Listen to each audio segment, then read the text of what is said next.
नमस्कार, EDUSAT lecture में आप सबका स्वागत है। मित्रों, आज हम लोग बहुत ही महत्वपूर्ण और संवेदनशील विषय पर चर्चा करने जा रहे हैं। मीडिया और महिलाएं।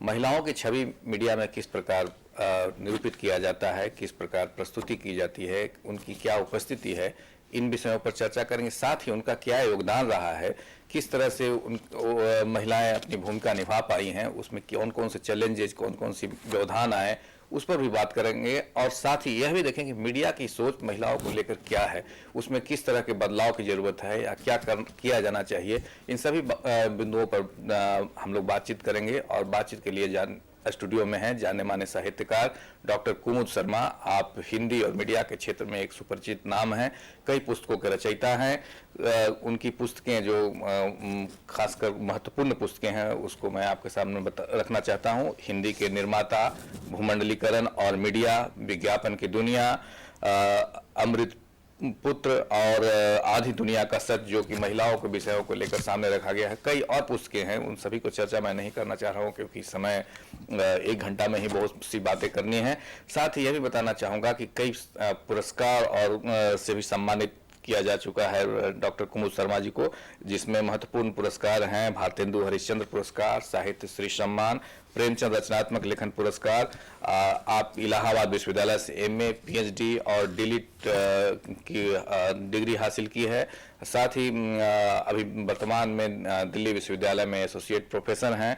और साहित्य अमृत व संपादन व दूरदर्शन और आकाशवाणी पर साहित्यिक आयोजनों के लिए कुमुद शर्मा एक सुपरिचित नाम है।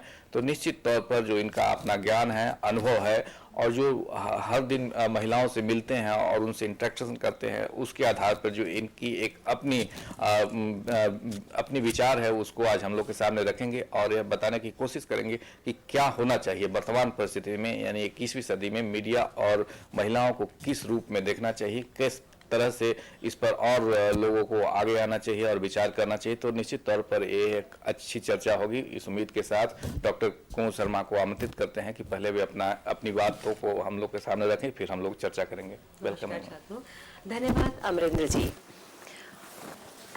छात्रों, आज हम और आप, पूरा विश्व हाई टेक्नोलॉजी के युग में जी रहा है।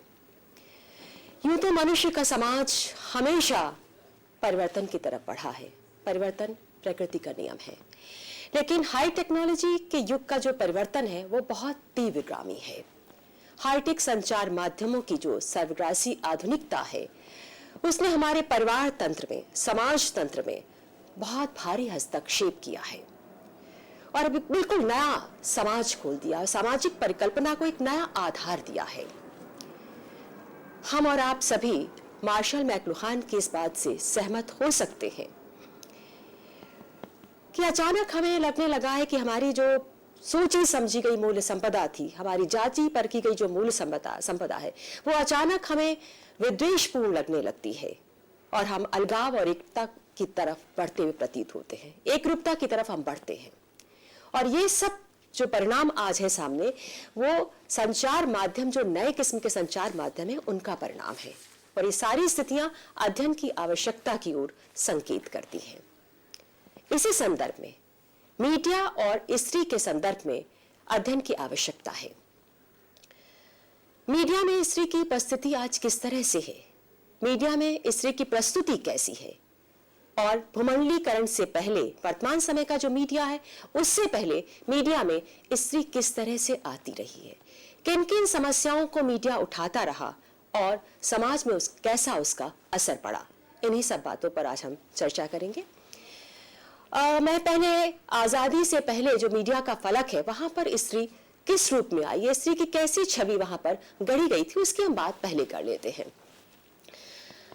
हम स्वाधीनता आंदोलन के दौर को याद करें तो स्वाधीनता आंदोलन के दौर में जो पत्र पत्रिकाएं हैं, या उससे पहले 19वीं शताब्दी का जो युग है, उसमें स्त्री को किस तरह से पत्रकारिता में लिया, उसके फलक पर स्त्री कैसे आती है। उस समय की पत्रकारिता में शुरुआती पत्रकारिता का जो दौर है, अगर हम देखें तो हम देखेंगे कि जब मुद्रण की व्यवस्था हमारे आती है तमाम विश्व के अन्य देशों की तरह भारत में भी जब प्रेस का उदय होता है, उसका विकास होता है, तो भारतीय सामाजिक परिकल्पना को भी एक नया ढांचा मिलता है, उसको भी एक आधार मिलता है और एक परिवर्तन चलता है। विचारों और शब्दों को नए नए आकार मिलते हैं, उसमें नए मूल्य सृजे जाते हैं। पुनर्जागरणकालीन पत्रिकाओं की अगर मैं बात करूं, पहले मीडिया की जगह हम पत्रकारिता का इस्तेमाल करते थे। पुनर्जागरणकालीन पत्रिकाएं स्त्री संबंधी बहसों से भरी हुई हैं। उस समय की पत्रिकाओं में स्त्री स्वातंत्र का जो मूल्य था, स्त्री स्वातंत्र का जो मुद्दा था, वो उपहास का नहीं बल्कि बहस का विषय बना था। बाल विवाह, सती प्रथा, पुनर्विवाह प्रथा, ये सारे विधवाओं की समस्या, इस तमाम सारी समस्याएं जो है पत्रकारिता के पन्नों पर छाई रहती थी। महात्मा गांधी, बालकृष्ण भट्ट जैसे लोग स्त्री स्वातंत्र के अगुवा बन करके आते हैं। यानी राजनेताओं ने भी, साहित्यकारों ने भी पत्रकारिता के पन्नों से ये आवाज उठानी शुरू की कि स्त्री स्वातंत्र केवल स्त्री की दृष्टि से नहीं बल्कि सामूहिक विकास की दृष्टि से भी बेहद जरूरी है। और पत्रकारिता से जो स्त्री के हक में जो आवाज उठी, वो उसने बहुत दूर तक अपनी पहुंच बनानी शुरू कर दी। मीडिया ने स्त्री की अस्मिता के प्रश्न को, उसके उत्पीड़न के प्रश्न को, उसके विकास के प्रश्न को, उसके कल्याण के प्रश्न को, उसके सबलीकरण के प्रश्न को केंद्र में रखना शुरू कर दिया। लेकिन आजादी से पहले की जो पत्रकारिता है, उसमें स्त्री के उद्धारक की भूमिका पत्रिका में ज्यादा दिखाई देती है, क्योंकि स्वाधीनता आंदोलन का दौर था और एक परंपरागत स्त्री की छवि हमारे यहाँ समाज में भी थी और पत्रकारिता में भी वही चली। तो पत्रकारिता में जिस तरह की स्त्री की छवि को गढ़ा गया, वो एक परंपरागत फ्रेम के भीतर की छवि थी। यानी वो एक ममतामयी माँ है, करुणामयी माँ है, उसके भीतर ममता, दया, करुणा का सागर हिलोड़े रहता है। और एक पत्नीत्व, मातृत्व, सुगृहिणी, इन तीनों ढांचों में स्त्री को ढालने की कोशिश की गई। राष्ट्र और राष्ट्रीयता के साथ ही साथ स्त्री विमर्श का मुद्दा भी प्रमुख बना रहा।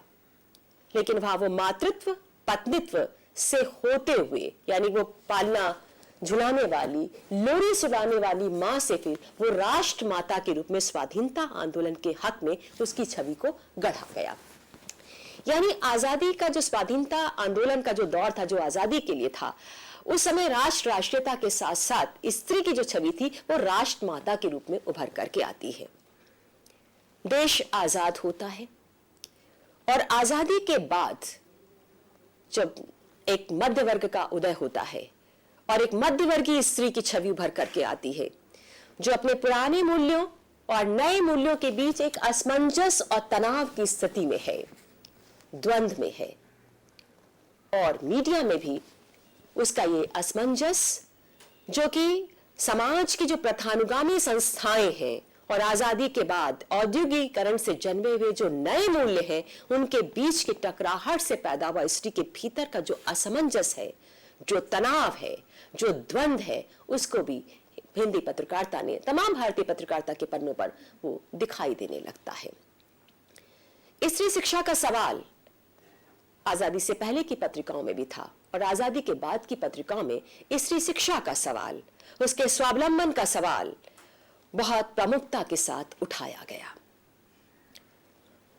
लेकिन शिक्षा, आत्मनिर्भरता, स्वावलंबन का सवाल तो था, लेकिन फिर भी स्त्री उसी परंपरागत फ्रेम में उसकी छवि जो है बहुत आगे तक नहीं बढ़ पाती है। यानी एक तरफ स्त्री के स्वावलंबन का सवाल, उसके रोजगार का सवाल, करियर का सवाल भी प्रमुख होने लगता है, लेकिन साथ ही साथ वो दया, माया, ममता की जो प्रतिमूर्ति है, अन्नपूर्णा के फ्रेम से, दयावती के फ्रेम से बहुत ज्यादा बाहर नहीं आ पाती है। लेकिन 1970 का जो दशक है, उस दशक में जो लैंगिक विभेद है, यानी जो लैंगिक असमानता है, जेंडर विभेद, यानी स्त्री और पुरुष के बीच का जो विभेद है, यानी एक भेद होता है जो प्रकृति प्रदत्त होता है छात्रों, जिसको हम बायोलॉजिकल डिफरेंस कहते हैं, जो प्रकृति का बनाया हुआ है। एक विभेद जो कि समाज बनाता है, जिसको हम जेंडर विभेद कहते हैं, जिसका निर्माण जो है हमारी सामाजिक, आर्थिक, राजनीतिक संरचना करती है, उसकी तरफ पत्रकारिता ने देखना शुरू कर दिया। यानी ये जो जेंडर विभेद की जो सोच है वो 70 के बाद की पत्रकारिता में दिखाई पड़ती है, और वहां लैंगिक विभेद को एक टारगेट बनाया जाता है, और लैंगिक विभेद के जितने मुद्दे हैं वो पत्रकारिता में छाने लगते हैं। और जो असमानता की जो खाई है, यानी हमारा संविधान, पत्रकारिता में एक चीज उभर करके आती है कि हमारा संविधान, क्योंकि हम लोकतांत्रिक मूल्यों की हिमायती बनते हैं, लोकतंत्र आता है, तो लोकतंत्र में कहा जाता है कि स्त्री और पुरुष के समान अधिकार है। ह्यूमनिस्टिक सोशियोलॉजी से, मानव शास्त्र की रोशनी से, यानी जहां नैसर्गिक जो मूल्य है वो ये है कि हवा, पानी, झरना सबके लिए, कहीं कोई भेद नहीं है, उसी प्रतिमानों से हमारा संविधान बना है। संविधान स्त्री पुरुष के बीच किसी तरह का कोई भेद नहीं करता, कोई असमानता नहीं है, दोनों को जीवन जीने के समान अधिकार हमारा संविधान देता है, गरिमापूर्ण जीवन जीने की गारंटी देता है। लेकिन मित्रों, अगर आप देखें तो भारतीय स्त्री का इतिहास भले ही गौरवशाली रहा हो और संविधान ने उसको सारे अधिकार दे दिए हों, लेकिन आज भी आम हिंदुस्तानी औरत की स्थिति उस मनुष्य की तरह से है जिसके पास अपना दिमाग तो है मगर उस पर नियंत्रण किसी और का है, जिसके पास अपनी जबान है लेकिन उसकी जबान तालू से चिपकी हुई है, उसकी अपनी कोई आवाज नहीं है। और आप यकीन मानिए, अगर आप किसी की आवाज पर अंकुश लगा देते हैं, उसकी अभिव्यक्ति पर अंकुश लगा देते हैं, तो समझिए कि आप उसकी सारी स्वतंत्रताओं का हनन कर देते हैं। 1970 के बाद के मीडिया में, पत्रकारिता में ये बात उभर करके आती है कि लैंगिक विभेद का निशाना हमारी स्त्रियां हैं और इस लैंगिक विभेद को खत्म किया जाना चाहिए। और बहुत सारे मुद्दे 1970 के बाद उभर करके आते हैं। यौन शोषण का मुद्दा है, दहेज हत्या का मुद्दा है, कन्या भ्रूण हत्या का मुद्दा है, ये सारे मुद्दे बहुत ज्वलंत रूप में हमारी पत्रकारिता उभारती है। यानी 1970-80 के बीच की जो पत्रकारिता है उसमें स्त्री जो एक परंपरागत फ्रेम है, जिसे मैंने कहा कि अबला जीवन वाला और करुणा ममता की प्रतिमूर्ति वाला जो हिंदुस्तानी स्त्री का जो सीखचा है, जो सैद्धांतिक फ्रेम है, उस फ्रेम से बाहर निकल करके आने लगती है। यानी पुरुष के साथ एक पार्टिसिपेटिव रोल में आने लगती है, उसके साथ सहभागिता करने लगती है। और मीडिया में एक स्त्री की ऐसी छवि उभरती है कि अब स्त्री केवल पुरुष को घर में चाय बनाकर देने वाली स्त्री ही नहीं है, केवल किचन में काम करने वाली स्त्री नहीं है, केवल पति के शर्ट में बटन टाकने वाली स्त्री नहीं है, वो तो ऑफिस में काम करने वाली स्त्री है, विमान उड़ाने वाली स्त्री है, पूरे ऑफिस को संभाल सकती है, बहुत बड़े बड़े वो निर्णय ले सकती है, रोजगार के क्षेत्र में नई ऊंचाइयां छू सकती है, आसमान को छूने की सामर्थ्य इस स्त्री के भीतर है। इसको मौका तो देकर देखिए। ये एक मीडिया हमारे सामने लाने लगता है। यानी कि स्त्री की पहचान, स्त्री की अस्मिता के सवाल 1970 के बाद के मीडिया में दिखाई पड़ने लगते हैं। यानी महिला उत्थान, महिला कल्याण से आगे बढ़कर के स्त्री अस्मिता के सवाल है, उसकी पहचान के सवाल है, उसके एम्पावरमेंट के सवाल प्रमुख होने लगते हैं मीडिया में। और मीडिया में एक नए किस्म की स्त्री आती है जिसमें कि एक आत्मविश्वास भरा हुआ है, जो शिक्षा और आत्मनिर्भरता की रोशनी से नहाई हुई है। और इसके भीतर एक मुक्तिकामी स्त्री का चेहरा झांकने लगता है। भले ही इस पत्रकारिता में जो स्त्री मुक्तिकामी वाली स्त्री है, उसकी तमाम तकलीफें, उसकी तमाम टकराहट जो पुराने मूल्यों से टकरा रही, उसकी तकलीफें भी हैं, उसके तनाव भी हैं, कामकाजी स्त्रियों का जो एक व्यापक संघर्ष है वो भी मीडिया के जरिए सामने आता है कि अगर औरत, मध्यवर्गीय औरत कामकाज के लिए निकली है तो वो किस तरह से दो तरफा संघर्ष कर रही है, उसके संघर्ष क्या है, और इस संघर्ष किस तरह से हम समाज को उन संघर्षों के प्रति संवेदनशील बना सकते हैं, कैसे स्त्री के हक में हम अपनी आवाज को उठा सकते हैं, मीडिया में सारी चीजें आने लगती हैं। मीडिया जो बलात्कार की घटनाएं होती हैं, चाहे माया त्यागी वाला कांड हो, मथुरा का कांड हो, तमाम सारे रूप कंवर सती कांड हो, शाहबानो केस है, ये जो लैंगिक विभेद के तमाम सारे जो घटनाएं उभर करके आते हैं, इसमें मीडिया एक संवेदनशील रूप से सामने आता है और स्त्री के हक में आवाज उठाने लगता है और लगता है कि मीडिया स्त्री के हक में समाज को संवेदनशील बनाने की कोशिश कर रहा है। और भले ही हमारा जो समाज बहुत दकियानूसी समाज रहा है, एक सामंती सोच है स्त्री के संदर्भ में, तो भले ही हमारा समाज परंपराओं से, जर्जर रूढ़ियों से कील की तरह से जुड़ा हुआ था, लेकिन चूंकि संविधान है, लोकतांत्रिक मूल्यों के भीतर हम लोग आज रह रहे हैं, तो जब भी मीडिया इस तरह की चीजों को उठाता है तो समाज का एक लोकतांत्रिक आचरण है, लोकतांत्रिक आचरण की उदारता के तत्व समाज के भीतर मौजूद है। जब इस तरह की चीजें उठी तो समाज में स्त्री के समर्थन में और लोग भी एकजुट हुए और मीडिया के प्रभाव में आकर के स्त्री के समस्याओं के प्रति, उसके मन की जो अभिलाषाएं हैं, उसकी जो आकांक्षाएं हैं, उसको उन्होंने समझा और उसमें अपनी सोच को बदलने की कोशिश जरूर की। भले ही वो कोशिश नाकाम रही या कितना सफल रही, ये तो आगे आने वाला समय ही बताएगा और अभी हम आगे चर्चा करेंगे, लेकिन मीडिया ने ये भूमिका जरूर निभाई कि स्त्री के जो व्यापक मुद्दे हैं वो भर करके। अंतर्राष्ट्रीय महिला दिवस 1975 में अंतर्राष्ट्रीय महिला वर्ष मनाया गया, उसके बाद अंतर्राष्ट्रीय महिला दशक मनाया गया। तो अंतर्राष्ट्रीय महिला दिवस और दशक ने जो है स्त्री के संदर्भ में एक व्यापक स्तर पर एक अभियान चलाने की कोशिश की मीडिया के जरिए, यानी एक समाज को संवेदनशील बनाने का मुहिम था। जैसा कि मैंने कहा कि 1970 के आसपास वो सहभागिता के रूप में आने लगती है, पार्टिसिपेटिव रोल में मीडिया स्त्री को लेकर आता है। लेकिन धीरे धीरे करके जैसे ही हम ग्लोबलाइजेशन की तरफ बढ़ते हैं, तो जब हम ग्लोबलाइजेशन की तरफ बढ़ते हैं तो थोड़ा सा बदलाव आता है। देखिए, 3 चरणों में ये बदलाव मीडिया में हमें दिखाई देता है। जैसे मैंने कहा कि स्वाधीनता आंदोलन के दौरान पालना झुलाने वाली, लोरी सुनाने वाली माँ से लेकर के राजमाता के रूप में हम इसको पेंट करते हैं। स्त्री कल्याण, स्त्री उत्थान से हम सबलीकरण की तरफ बढ़ते हैं और स्वाधीन जब हम हो जाते हैं तो उसका शिक्षा, आत्मनिर्भरता का सवाल बहुत तेजी के साथ उठाया जाता है। और जब अंतर्राष्ट्रीय महिला वर्ष की बात आती है, अंतर्राष्ट्रीय महिला दशक की बात आती है, तो उसमें हम जो लैंगिक विभेद के मसले हैं, जेंडर विभेद के संदर्भ में हम संवेदनशील बनाने की मीडिया कोशिश करता है। तो लगातार मीडिया ने स्त्री के हक में अपने को विकसित किया है, निश्चित तौर पर विकसित किया उसने, और स्त्री के हक में अपनी आवाज को बुलंद किया। एक जो बात थी कि हम आजादी से पहले का मीडिया स्त्री के कल्याण के लिए था, स्त्री के उद्धारक की भूमिका में था, और स्त्री को अगर शिक्षित भी किया था उसने तो पत्नित्व, मातृत्व और एक अच्छी गृहिणी की पाठशाला उसने चलाई थी।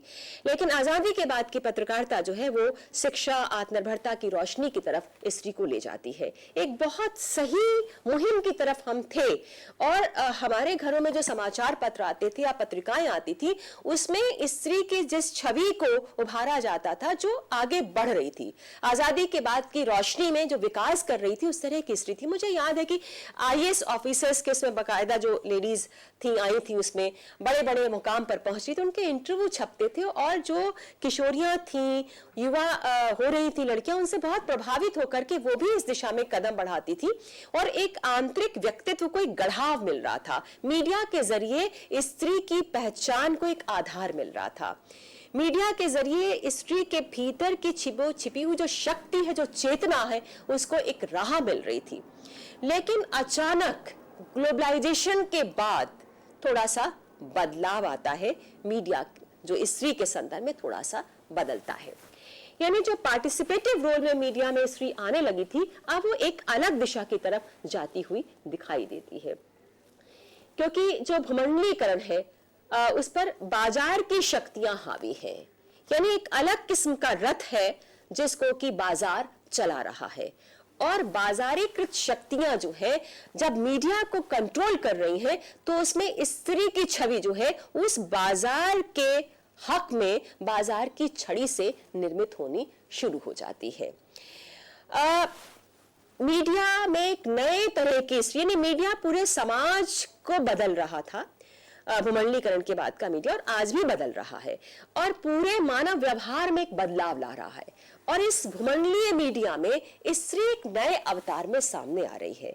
मीडिया स्त्री स्वत्व के प्रश्नों को नए संदर्भ में उठा रहा है और ये जो सांस्कृतिक संदर्भ में जो नया अवतार है स्त्री का, वो नई नई बहस को भी जन्म दे रहा है, नए प्रश्नों को जन्म दे रहा है, नए सवालों को उठा रहा है। यानी विकसित देशों में जो एक सांस्कृतिक उद्योग में तब्दील हो गया है, जो मीडिया सांस्कृतिक उद्योग में सेक्सुअलिटी जो है, सांस्कृतिक उद्योग में सेक्सुअलिटी जो है केंद्र में आ गई है। और वही चीज हम देखें कि ग्लोबल मीडिया के जरिए हिंदुस्तान में भी, आप देखें हिंदुस्तान में कोई तमाम जो विकसित अल्प विकसित देश है वहां पर जो सेक्सुअलिटी सांस्कृतिक उद्योग में तब्दील हो चुकी थी, धीरे धीरे मीडिया के धरातल पर यहां पर भी उतरनी शुरू हो गई है। और उस मीडिया में एक सेक्स ऑब्जेक्ट के रूप में स्त्री आ रही है। यानी सेक्सुअलिटी अगर हम कहें जो एक बंद कमरों के भीतर होती थी अपने सांस्कृतिक मानकों के कारण, वो सेक्सुअलिटी बंद कमरों को चीर करके निजी कमरे के पर्दों को हटा करके खुले मैदान में आ गई है। और बिल्कुल खुले रूप में आप देखें तो वहां ऐसा लगता है कि सॉफ्ट पोर्न जो है पसर रहा है मीडिया में।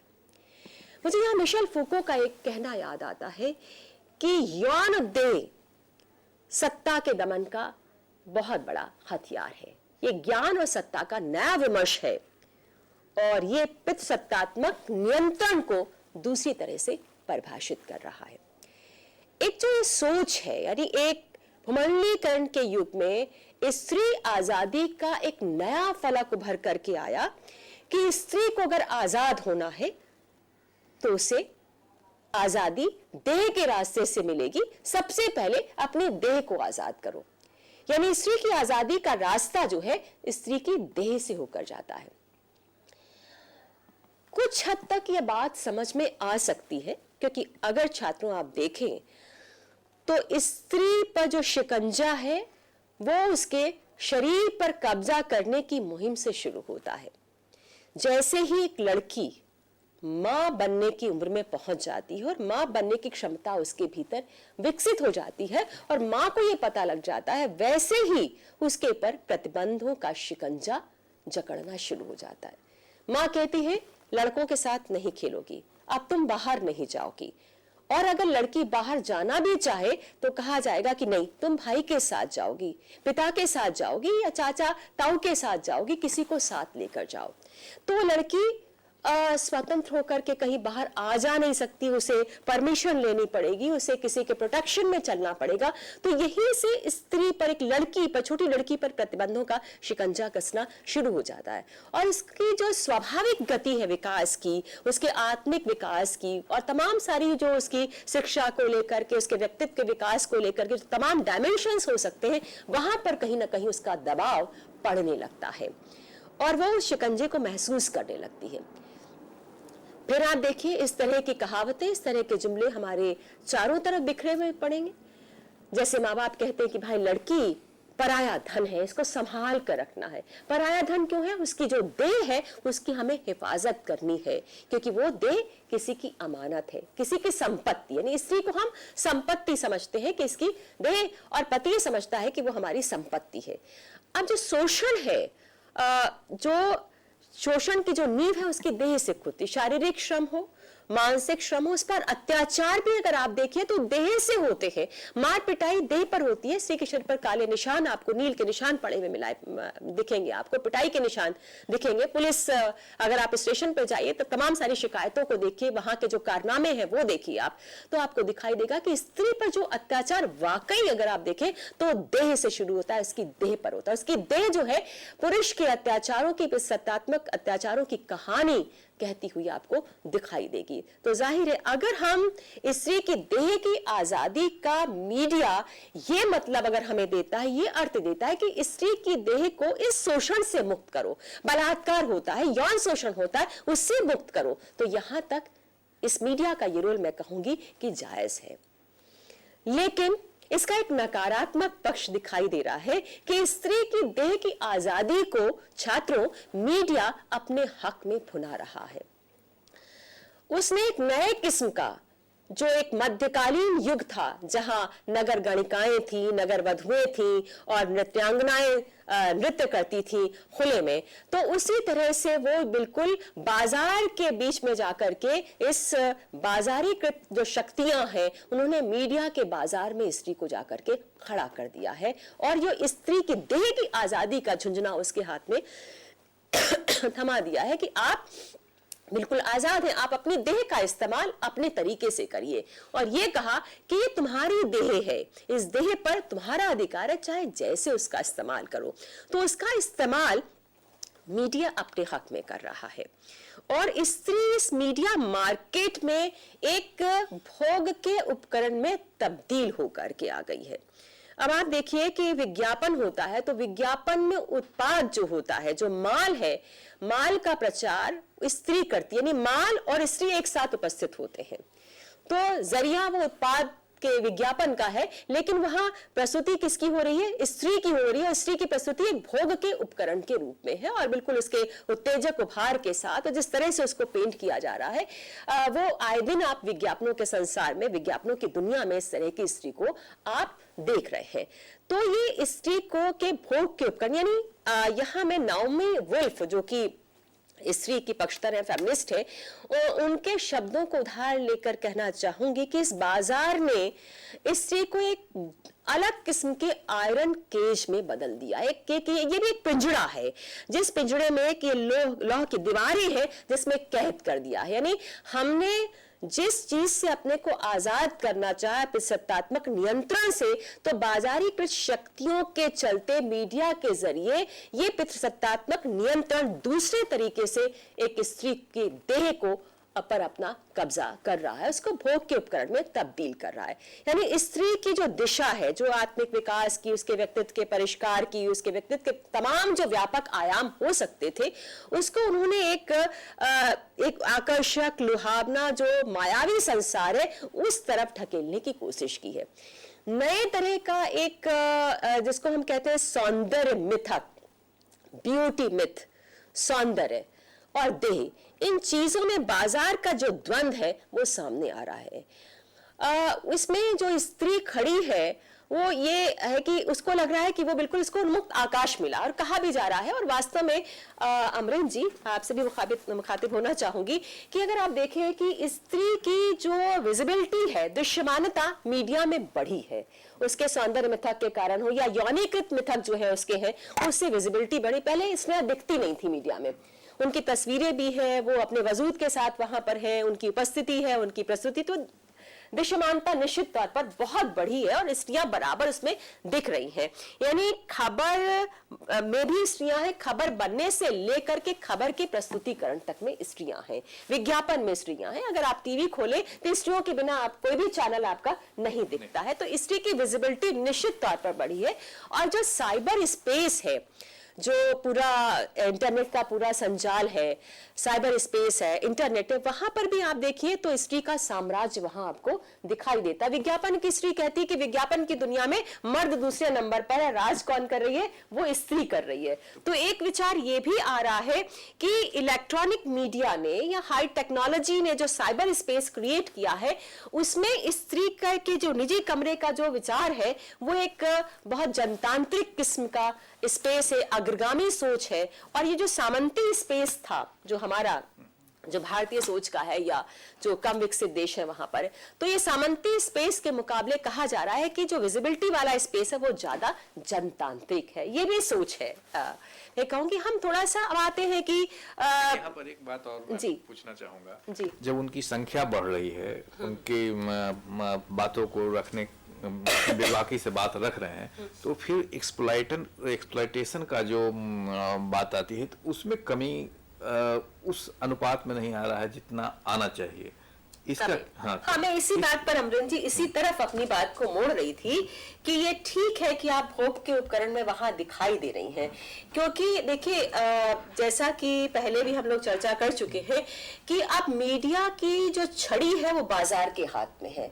मीडिया बाजार की कठपुतली है और टीआरपी के कारण आप मीडिया में, क्योंकि जो विज्ञापन उद्योग है वो मीडिया कार्यक्रमों की संरचना को एक फ्रेम देता है, तो वहां पर स्त्री का जो सौंदर्य मिथ है उसको भुनाया जा रहा है, जैसा मैंने कहा देह को भुनाया जा रहा है। लेकिन साथ ही साथ अगर आप देखें तो समाचार चैनलों में अगर आप देखें या जिस तरह से प्रिंट मीडिया में स्त्रियों की उपस्थिति है, जैसे मैंने कहा कि खबर बना भी रही है और खबर को प्रेजेंट करने वाली स्त्रियां भी हैं, यानी वो युद्ध क्षेत्र की रिपोर्टिंग भी करती है और साथ में वो पार्लियामेंट का कवरेज भी कर रही है, स्टिंग ऑपरेशन भी बखूबी वो कर रही है। यानी आप मीडिया में जो स्त्री है, चाहे वो प्रिंट मीडिया में है चाहे वो इलेक्ट्रॉनिक मीडिया में है, अब आप उसको ये नहीं कह सकते कि तुम शिक्षा का, तुम स्वास्थ्य का, फैशन का, ये सॉफ्ट बीट का झुंझुना ले लो और इसमें आप संतुष्ट रहो। वो कहते हैं कि नहीं, हमें आप क्राइम बीट भी दीजिए, हम अपराध रिपोर्टिंग भी करेंगे, हम युद्ध क्षेत्र में भी जाएंगे, हम किसी से कम नहीं है, हम बहुत निडरता के साथ, निर्भीकता के साथ हर क्षेत्र की रिपोर्टिंग कर सकते हैं, हम स्पेशल कॉरेस्पॉन्डेंट भी हो सकते हैं, हम संपादक भी हो सकते हैं। और आप देखेंगे कि कई मीडिया संस्थानों में वर्चस्व भले ही पुरुषों का हो लेकिन उसकी कमान स्त्रियों के हाथों में है। इसी मीडिया के जरिए अगर आप देखें इंदिरा नूई और तमाम सारी इस तरह की जो स्त्रियां हैं वो मीडिया के जरिए ही हमने उनको पहचाना, हमने मीडिया के जरिए जाना कि बिजनेस क्षेत्र में कौन सी स्त्रियां हैं या मीडिया में कौन सी स्त्रियां हैं। तो मीडिया ने स्त्रियों की ये छवि भी प्रस्तुत की है कि मीडिया में स्त्री की जो उपस्थिति है वो ये बता रही है कि मीडिया में अब स्त्रियां भी आगे बढ़ रही हैं और ये स्त्रियां मीडिया के हक में भी आवाज उठाने वाली हैं, ऐसा नहीं, और उन्होंने उसको उठाया है। मीडिया में जब स्त्री की उपस्थिति बढ़ी है तो उसने मीडिया के हक में एक अलग तरह की बनावट के साथ समाज को संवेदनशील बनाने की कोशिश भी दिया। मट्टू कांड को याद करिए, जेसिका हत्याकांड को याद कीजिए। तो मीडिया क्या करता है कि स्त्री के संदर्भ में इस तरह की जो घटनाएं घटती हैं उनको उठाता है और उठा करके वो समाज को उसके संदर्भ में मोड़ता है और स्त्री के हक में आवाज उठाने के लिए प्रेरित करता है। बहुत दूर अगर आप पिछले साल की बात करिए, 16 दिसंबर को गैंग रेप की घटना होती है। सोशल मीडिया के जरिए पूरे प्रिंट मीडिया में, इलेक्ट्रॉनिक मीडिया में जिस तरह से एक व्यापक अभियान चलता है उस बहुत बर्बर घटना के विरुद्ध, उसने मजबूर कर दिया सरकार को, कानून को कि आप बदलिए, फास्ट ट्रैक पर इस मुकदमे को लेकर के आए। इसका परिणाम हमने देखा। तो वहां पर इस मीडिया के जरिए स्त्री की ये छवि भी उभर करके आई कि स्त्रियां माइक्रो स्तर पर बदल गई हैं, उनके भीतर जो आंतरिक बदलाव है हो चुका है। स्त्रियां जानती हैं कि उन्हें क्या चाहिए। ये उसने बता दिया कि कोई अब हमारी भावनाओं के साथ खिलवाड़ नहीं कर सकता। उसने दिखा दिया मीडिया के जरिए स्त्री ने कि अब हम अपनी भावनाओं के साथ खिलवाड़ नहीं करने देंगे, हम अपने दिल और दिमाग को प्यार करने वाली। अचानक जो भीड़ इंडिया गेट में उभर करके आई, जैसे लगा कि जमीन फोड़ करके भीड़ उभर करके आ गई है, उसने मजबूर किया कि हमारी ताकत है। और ये ताकत किसके जरिए दिखाई दी? और मीडिया ने इसको पूरी तरह से, मैं कहूंगी मीडिया की इसमें बहुत सकारात्मक भूमिका रही कि जेंडर के प्रति एक संवेदनशील बनाया, सेंसिटिव किया पूरे समाज को कि ये एक प्रॉब्लम है। तो जैसा मैंने पहले भी कहा कि लोकतांत्रिक उदारता के तत्व हमारे समाज के भीतर मौजूद हैं। समाज के हर तबके में मनुष्य के भीतर एक मानवीय सरोकार है और मीडिया ने स्त्री के हक में इस सरोकार को जगाने की कोशिश की। जिस तरह की घटना घटती है तो उदारता के तत्व समाज के भीतर ही पैदा होते हैं लोकतांत्रिक मूल्यों के प्रति, और एक सकारात्मक तस्वीर बनती है, एक मंच बनता है जिसपे कि समाज जो है उदार बनता है स्त्री के संदर्भ में। जैसा कि ये जो बलात्कार कांड था वो हुआ, उसके संदर्भ में ये बात देखने में आई। तो स्त्रियां जैसे आई है मीडिया में, तो स्त्री संदर्भित जो मुद्दे हैं, मुझे याद आ रहा है कि बहुत सारे शीर्षकों से इस तरह की घटनाएं, एक टैंक में नर्सिंग होम में जो है भ्रूण हत्या, कन्या भ्रूण के अवशेष पाए गए थे, उस खबर को मीडिया ने बहुत अच्छी तरह से प्रसारित किया और तमाम सारे उसके प्रति जो है एक व्यापक हलचल हुई, आंदोलन हुआ और मीडिया स्त्रियों को आगे भी करने की कोशिश करे। अगर शीर्षक पर भी अगर आप गौर करें अमरिंदर जी, तो प्रिंट मीडिया में इस तरह के शीर्षक आ रहे, लो आ रही हैं लड़कियां, जब लड़कियां आईआईटी में या उनके मार्क्स बहुत ज्यादा आते हैं या किसी प्रतियोगी परीक्षा में आगे होती है, तो लड़कियों ने लड़कों से बाजी मारी। तो मीडिया दिखाने की कोशिश बराबर कर रहा है कि लड़कियां जो आधी दुनिया है वो आपका हिस्सा है, और इस आधी दुनिया के मसले जो है पूरे समाज के मसले हैं। और अब समय आ गया है कि हमें स्त्री के हक में सामाजिक निकायों को, राजनीतिक निकायों को बदलना होगा। तो एक जो हाई टेक्नोलॉजी वाली जो नई लड़की है वो मीडिया के जरिए ही हमें दिखाई दे रही है। अगर आप देखें तो एक गर्ल पावर का नया इतिहास रचने की तरफ मीडिया बढ़ रहा है। एक जो स्त्रीवाद का नया मुहावरा है गर्ल पावर, तो ये गर्ल पावर जो भी आपको मीडिया के जरिए दिखाई दे रही है, जो निर्णय लेने की क्षमता जिसके भीतर है, वो ये कहती है कि मैं बहुत हार्ड वर्क करूंगी और मैं अपने डेस्टिनेशन तक पहुंचूंगी, और इस डेस्टिनेशन पर पहुंच करके मैं एक पूरा अपने जीवन के पूरे युद्ध को जीतने की कोशिश करूंगी। ये वो लड़की है। ये वो लड़की भी है जो ये कहती है कि oh, I am beautiful, I love my mind, I love my body. Don't try to change me. Don't try to turn myself against myself because I'll fight back. और इस लड़की का जो मुहावरा है वो ये It's my choice. तो इस तरह की लड़की भी मीडिया में आपको दिखाई दे रही है कि आप उसको हल्के में नहीं ले सकते। यानी अब वो मजबूर कर देगी कि हम बदल चुके हैं, अब बदलने की बारी किसकी है? समाज की है।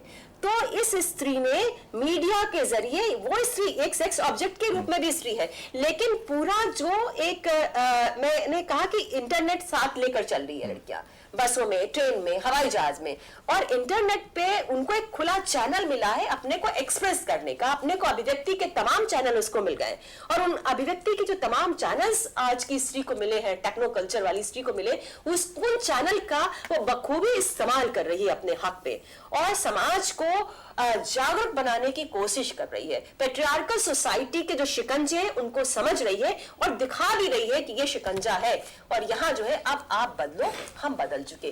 तो जो बंद दरवाजे हैं समाज के, उस पर वो दस्तक दे रही है मीडिया के जरिए, साइबर स्पेस के जरिए, कि अब जो है रोशनी इन दरवाजों से आनी चाहिए। तो एक बहुत सकारात्मक तस्वीर में मीडिया के जरिए स्त्री की आ रही है। और दूसरी तरफ जो भोग के उपकरण की बात कही कि जो सेक्सुअलिटी है, तो जरूरी ये है कि हमारे पास एक बहुत बड़ा औजार है, हमारे पास एक बहुत बड़ा मंच हमको उपलब्ध है मीडिया के जरिए। तो हमें जो भारतीय समाज की समस्याएं हैं, बहुत सारी समस्याएं हैं। देखिए अमरीन जी, आज भी हम ये कहते हैं कि संविधान में स्त्री को बराबर के हक मिले, शुरू में जैसे मैंने कहा, लेकिन आज भी संविधान की स्त्री और समाज के बीच की स्त्री का जो फासला है वो इतना बड़ा है कि इसको हम आज पाट नहीं पाए। स्त्री अगर प्रगति कर रही है, निर्भीकता के साथ आगे आ रही है, अपने अधिकारों को मांग रही है, तो प्रगति और विकास का रास्ता अगर उसने पकड़ा है, तो ये प्रगति और विकास जो है उसे अपने जो निजी क्षमताएं हैं उसकी जो अपनी है, उनके जरिए ज्यादा मिला है। समाज ने उसकी सहायता जरूर की है, लेकिन वो सहायता, अपेक्षित सहायता उतनी नहीं है जितनी होनी चाहिए। तो उसके भीतर की जो आकांक्षाएं हैं, उसकी जो अभिलाषाएं हैं, उसकी जो सामर्थ्य है, उसका जो हौसला है, वो बहुत है।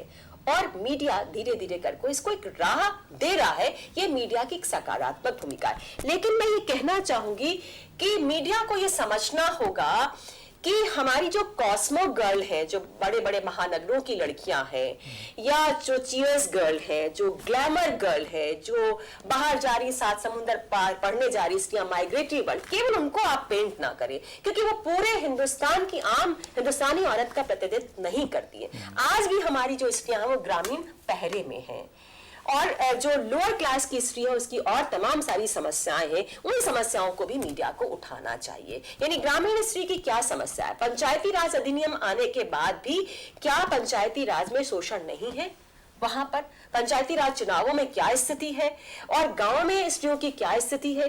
तो ये जो छोटे शहरों की स्त्रियों की क्या स्थितियां हैं, उनकी क्या समस्याएं, क्योंकि अमिनन जी हमारा जो हिंदुस्तान है वहां पर वो तरह तरह की संस्कृति है, और कई क्षेत्रों में, कस्बों में, गाँव में, शहरों में बटा हुआ देश है, महानगरों में।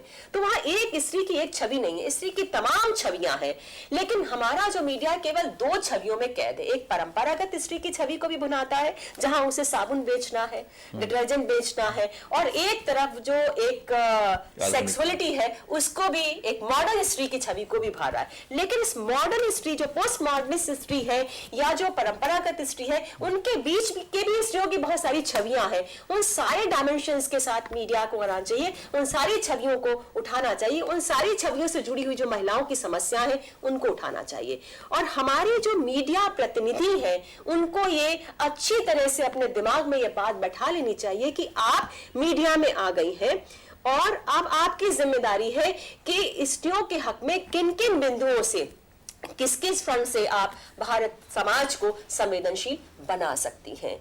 और उनको ये समझना होगा कि केवल जो है महानगरों की स्त्रियां ही हिंदुस्तान की स्त्रियों का प्रतिनिधित्व नहीं करती, उन्हें जमीनी संघर्ष को, जो वास्तविक संघर्ष है स्त्री के जीवन से जुड़े हुए, जो इसके वास्तविक पहलू हैं, उनको उठाना होगा। और उस संदर्भ में मीडिया में उनके संघर्ष को आगे बढ़ाना होगा और उन्हें विकास का रास्ता दिखाना होगा। अमृत जी, हम छात्रों से अगर कुछ सवाल ले सके तो बहुत अच्छा होगा। जैसा कि आपने बताया कि एक समय था जब महिला या स्त्री के बारे में कहा जाता था एजुकेटेड कर दो, काम हो जाएगा, स्त्रियां सुधर जाएंगी, सभी चीज पे बराबरी का अधिकार मिल जाएगा। फिर समय आया, दौर आया इम्पावरमेंट का, इम्पावर कर दो तो स्थिति बदलेगी। अभी आपने बताया कि गर्ल पावर शुड प्रिवेल, ये इस तरह की फीलिंग आ रही है। तो जबकि आपने भी बताया कि कुछ ही महानगरों तक या कुछ मेट्रोपॉलिटन जो है वहीं तक सीमित है। तो इन सभी बातों को अगर हम लोग जब तक पूरे भारत देश में अगर ग्रामीण महिलाएं हों या छोटे शहर के कस्बे की महिलाएं हैं, उन पर अगर नहीं एजुकेशन ही अभी लैग कर रहा है, तो उसको पूरा करने के लिए कौन आगे आएगा? महिलाएं उस चीजों पर तो बात नहीं कर रहे हैं, मुद्दे पर तो बात चल रही है, लेकिन अभी भी एजुकेशन नहीं मिल रहा है या बहुत जगह पढ़ाया ही नहीं जाता। अप टू 5th ओके, लिखना पढ़ना आ गया, अब रोक दो, तो उसे भी तो आगे निकालना होगा। हाँ, बिल्कुल सही अमृत जी आपने बात की। इतनी जो चर्चा हमने की, जो बातें मैंने कही कि स्त्री शिक्षा का सवाल जो है आजादी से पहले की पत्रिकाओं से चलना शुरू हुआ, और आज भी अगर आप कहें तो स्त्री शिक्षा की जो समस्या है वो सुलझी नहीं है। आज भी गांव में जाएं तो लोग पढ़ने को तैयार नहीं। गांव में क्यों जाएं? अगर आप अपने यहाँ जो काम करने वाली आपके आती हैं स्त्रियां, अगर आप उनको देखें तो उनसे कहीं भाई कितने बच्चे हैं, बोले कि मैडम जी 5 बच्चे हैं हमारे। क्या करते हैं? लड़का तो स्कूल पढ़ने जाता है, लड़की स्कूल पढ़ने नहीं जाती। तो क्यों नहीं जाती लड़की? कि घर में काम कौन करेगा, मैं तो काम करने को आ जाती हूँ, लड़की घर संभालती, छोटे भाई बहनों को संभालती है। तो वो जो बच्ची है वो बच्ची माँ बन जाती है। तो एक तो ये कि हमारा जो पूरा जो स्ट्रक्चर है इसमें ये है कि हमारी बहुत सारी जनसंख्या आज भी ऐसी जो गरीबी की सीमा रेखा के नीचे का जीवन जी रही है। तो जो गरीबी है, अगर आप देखिए परिवार का जो स्ट्रक्चर है, परिवार का जो तंत्र है, वो इस तरह का है कि वो स्त्री को खुली छूट नहीं दे रहा है। अगर आपके पास आर्थिक संसाधन कम है तो हमने कहा ना कि जेंडर विभेद, सारी समस्याएं, चाहे शिक्षा की हो, चाहे आत्मनिर्भरता की हो, चाहे सेक्सुअल हैरेसमेंट की हो, तमाम सारी समस्याओं के मूल में क्या है? जेंडर विभेद। जेंडर डिस्क्रिमिनेशन जो है इसका सबसे बड़ा कारण है। अगर आपके पास खिलाने के लिए संसाधन कम है, पढ़ाने के लिए संसाधन कम है, तो आप क्या लड़के को खिलाएंगे पिलाएंगे? दूध लड़के को मिलेगा, अच्छा भोजन लड़के को मिलेगा, लड़की को नहीं मिलेगा। शिक्षा का अवसर लड़के को मिलेगा, लड़की को नहीं मिलेगा। सबसे पहले हमारा ये होना चाहिए अभियान कि हम जेंडर डिस्क्रिमिनेशन को खत्म करें। यानी अगर लड़की पढ़ करके आएगी, लड़का लड़की दोनों पढ़ करके आए, तो माँ लड़की से कहेगी कि भाई थक करके आया है, तुम चाय बना के दो। कोई माँ ये नहीं कहती, आपको दिखाई देगी कि हाँ बहन तुम्हारी थक करके आई है, तुम चाय बना करके दो। तो घर में अगर आप देखिए तो जेंडर डिस्क्रिमिनेशन, अगर आप घरों की सांकल आज भी खोल करके देखिए तो जो बहुत मॉडर्न परिवार है उसके भीतर भी आपको मिलेगा।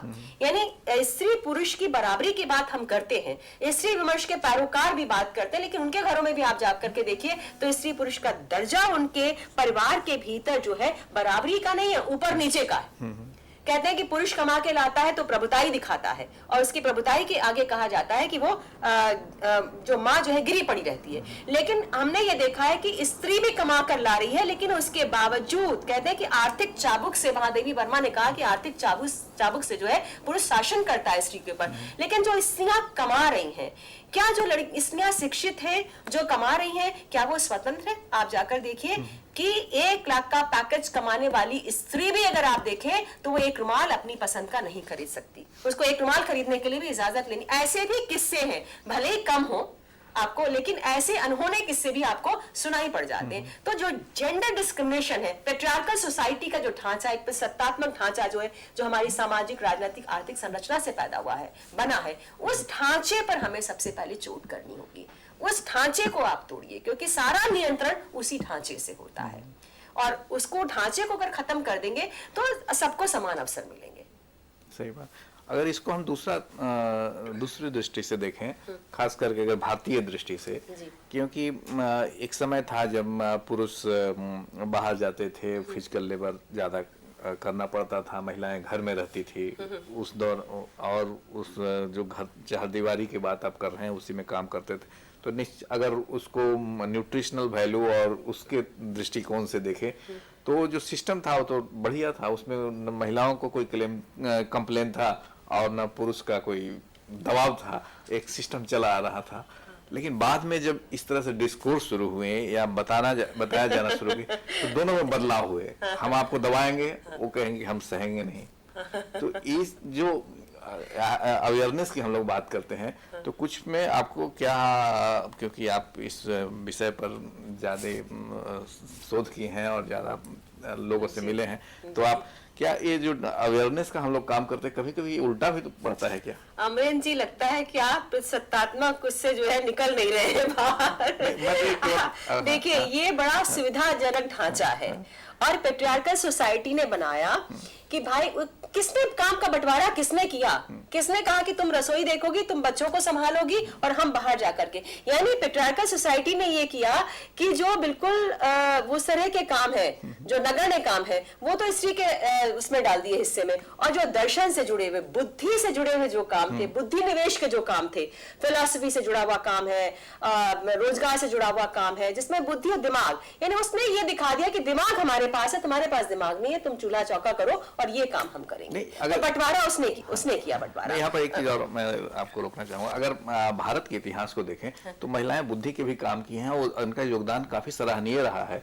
लेकिन कुछ वर्षों तक बीच में आके कुछ ऐसा अंतराल आया जब उनको कहा गया कि नहीं, आप वहीं रहें। कहा गया, या हो सकता है म्यूचुअल अंडरस्टैंडिंग हो, कुछ भी, अगर इसका कोई शोध है या इस पर कोई नया नजरिया सामने है तो क्या वैसा, क्योंकि एक कहा था ना कि पितृसत्तात्मक परिवार, पेट्रियार्कल सोसाइटी था, ऐसा वो नहीं, बहुत सारे ऐसा भी जगह है जहाँ निर्णय लेने की बात आती है तो स्त्री पक्ष के लोग ज्यादा हावी रहते हैं, ज्यादा प्रभावी रहते हैं। देखिए, और अभी भी अमरेंद्र जी, जब हम बात करते हैं तो वहाँ इस तरह के ये देखिए ह्यूमन सोसाइटी है और इसमें एक इंडिविजुअल होता है ना, उसके एक अपने अलग पर्सपेक्टिव हो सकता है, उसके अपने अलग गुण अवगुण हो सकते हैं। लेकिन जब हम एक समाज को लेकर के बात करते हैं तो सामान्य हम बात करते हैं, जनरल जब हम बात करते हैं तो जनरल बात में पेट्रियार्कल सोसाइटी है, उसका एक ढांचा है और उसका दबाव स्त्री पर है। तो ये जो बात है कि तुम इस रसोई संभालो, बच्चे संभालो, हम बाहर, एक सुविधाजनक ढांचा है और ये ढांचा ऐसा है, स्त्रीत्व को गढ़ा गया है। यानी स्त्री को कहा ना सिमोन द बुआन ने कि स्त्री पैदा नहीं होती है, स्त्री बना दी जाती है।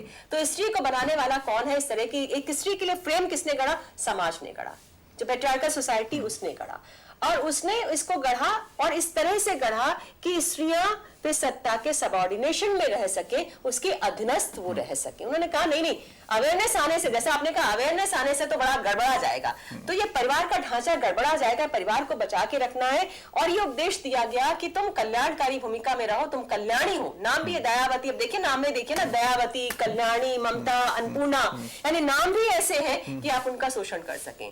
लैंग्वेज भी कहा कि भाई स्त्री, देखे गढ़ा कैसे स्त्री को, बच्ची हुई, हंसती है, खिलखिलाती है बच्ची, लेकिन धीरे धीरे बच्ची के कानों में पड़ने लगता है कि तुम बच्ची हो, ज्यादा मत बोला करो, चुप रहो, तुम बच्ची हो, लड़की हो, तुम्हें कम बोलना चाहिए, क्या तुम हंस रही हो, तुम लड़की हो, मुंह फाड़ के हंसना अच्छा नहीं होता। तो उसके लैंग्वेज पर भी वहीं से पैरा चलना शुरू हो जाता है। तो आपने ऐसे सत्तात्मक मानक गढ़े दिए कि लड़की हो, लड़की को ऐसे ही रहना चाहिए, उस फ्रेम से आप बाहर निकले। अब देखे ना, क्या तुमने चूड़ियां पहन रखी हैं, तो जो कायरता है, यानी चूड़ियां पहनना, अब देखिए उस तरह के जुमले भी और कहावतें भी, मुहावरे भी उस तरह के कि क्या तुम लड़कियों की तरह रोते हो। तो रोना जो है, अबला जीवन हाय तुम्हारी यही कहानी, यहां से आप निकालना ही नहीं चाहते कि स्त्री का गुण है रोना। मैंने कई उपदेश तुम्हें किसी के धर्मात्मा उपदेश दे रहे थे, कह रहे थे कि जो औरत रोती है वो बहुत अच्छी होती है, और जब पुरुष रोता है वो खराब होता है। तो ये किसने बनाया, ये मानक किसने बनाया? ये पेट्रियार्कल सोसाइटी ने मानक बनाया। तो इस तरह का बनाया कि आप स्त्री को अपने अधीन रख सके, और स्त्रियां उस जकड़न से बाहर निकलने की कोशिश कर रही हैं अमरेंद्र जी, बहुत तेजी से निकलेंगी। हाँ, नहीं, मेरा तो मानना है कि वो जकड़न से बाहर निकली हुई है, पहले भी निकली हुई थी, अभी भी निकली हुई है, और आगे और निकलने की जरूरत है। लेकिन जो हमारा कहना है, कुछ पॉकेट ऐसे हैं जो मानते हैं कि नहीं, हम जकड़न में थे, जकड़न में रहेंगे, या जकड़न में रखने की कोशिश की जा रही है। लेकिन अगर भारतीय पक्ष को देखें, अगर भारतीय रहन सहन या व्यवहार की जहां आ रहे हैं, तो अगर व्यवहार में भी आप जो अच्छे परिवार हैं, अच्छे समाज है, उसमें इस तरह के व्यवहार कम दिखाई पड़ते हैं। लेकिन आज ये कहा भी जाता है कि प्रचलन में या बोलचाल में वो गलत चीजें जल्दी पकड़ लिया जाता है, तो इस सब से चूड़ियां पहनी हुई हैं, ये सब हो सकता है कुछ लोग ऐसे बोलते होंगे तो प्रचलन में आ गया, लेकिन ये परंपरा का पार्ट नहीं रहा है, हमारा ये कहना है। अच्छा, तो इस पे आपके क्या राय है कि परंपरा का पार्ट था या ये प्रचलन में ये चीज आ गए?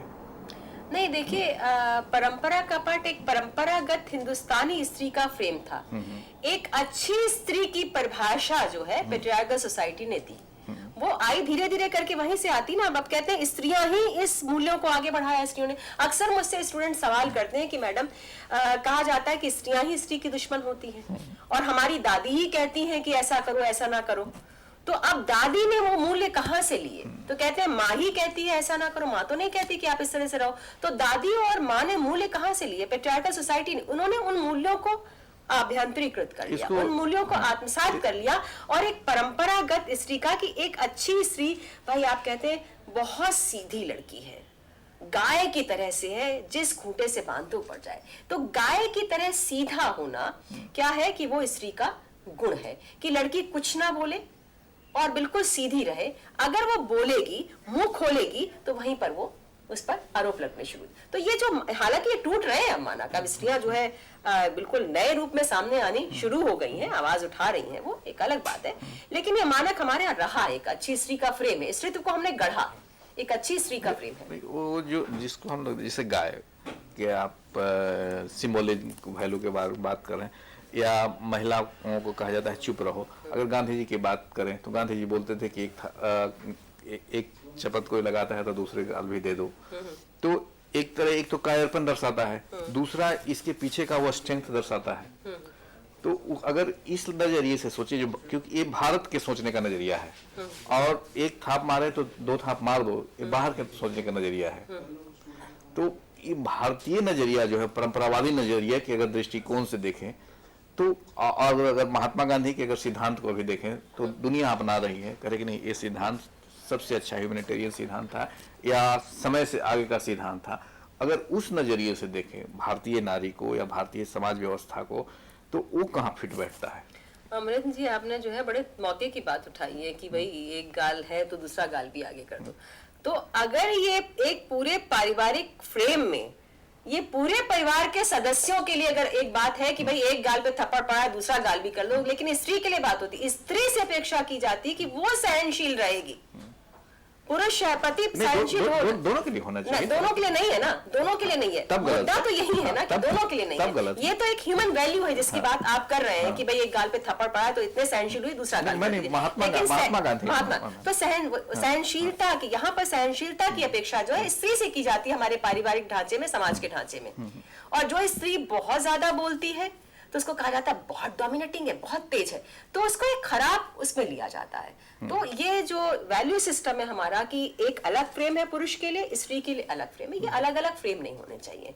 और जो एम्पावरमेंट है, स्त्री सशक्तिकरण का जो रास्ता है वो शिक्षा की तरफ से होकर जाता है, रोजगार की तरफ से होकर जाता है। और दूसरी जो जेंडर विभेद का, जब तक आप स्ट्रक्चर को नहीं तोड़ेंगे, जेंडर विभेद का नाश नहीं करेंगे, तब तक जो है शिक्षा के बावजूद, आत्मनिर्भरता के बावजूद कुछ नहीं होने वाला। इस सशक्तिकरण का जो है दो नजरिया है। एक सशक्तिकरण का नजरिया है शक्ति से उसको सशक्तिकरण करो, पावर से पावर, और दूसरा था संस्कृति और संस्कार से, जो महात्मा गांधी का नजरिया था, व्यवहार से सशक्तिकरण करो। देखिए, संस्कृति और व्यवहार से सशक्तिकरण सबके लिए, केवल स्त्री के, सबके लिए सबके लिए। तो हम स्त्री को अलग करके देखें और परिवार का या समाज के फ्रेमवर्क में देखें। आज बात यहाँ उठती है, फेमिनिज्म बात, फेमिनिस्ट जो लोग हैं उनका अलग नजरिए से देखना है कि नहीं हम इंडिपेंडेंट हैं, हम सब कुछ हैं।